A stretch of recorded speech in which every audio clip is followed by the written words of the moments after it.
সোমবার দুপুরে মাইলস্টোন স্কুলের উপর F-7 সিরিজের যুদ্ধবিমান আছড়ে পড়ার পর এর সক্ষমতা ও উপযোগিতা নিয়ে নানা আলোচনা শুরু হয়। তথ্য ঘেঁটে দেখা যায়, গেল শতাব্দীর ৬০ দশকে সোভিয়েত ইউনিয়নের MiG-21 যুদ্ধবিমানের মডেল অনুসরণ করে F-7 সিরিজের বিমান তৈরি করে চীন।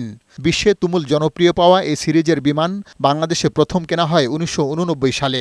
এরপর দ্বিতীয় দফায় ২০০৬ সালে আর তৃতীয়বার ২০১২-১৩ সালে।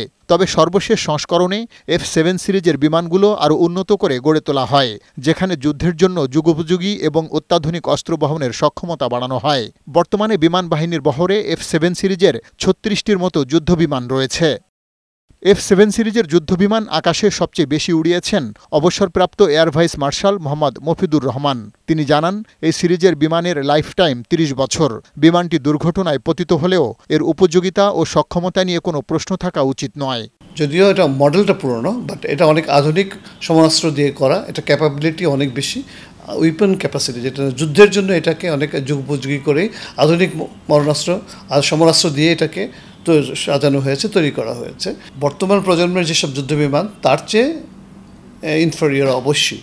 জানা যায়, এখন পর্যন্ত বিশ্বের ৮টি দেশে নানা সময়ে F-7 সিরিজের যুদ্ধবিমান দুর্ঘটনার কবলে পড়েছে।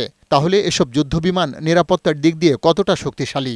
এমন প্রশ্নে বিশেষজ্ঞরা বলছেন, সমসাময়িক সময়ের অন্যান্য বিমানের চেয়ে সক্ষমতায় এগিয়ে F-7 সিরিজের বিমানগুলো। যেহেতু এই বিমানটা বহু দেশে চলেছে, সেখানে অ্যাক্সিডেন্ট হতেই পারে। আমাদের দেশেও অ্যাক্সিডেন্ট হয়েছে, কিন্তু accident rate compare to many others are not very high. ঠিক আছে, এবং very safe aircraft, safe aircraft, this a stable aircraft. বিমান ওঠানামার পথকে সবচেয়ে সংবেদনশীল হিসেবে আখ্যা দিয়ে বিশেষজ্ঞদের পরামর্শ, বিমানবন্দরের আশপাশে যাতে ঘনবসতি কিংবা উঁচু ভবন, স্কুল বা হাসপাতাল গড়ে না ওঠে, সে বিষয়টি নিশ্চিত করা প্রয়োজন। পার্থ রহমান, বৈশাখী সংবাদ, ঢাকা।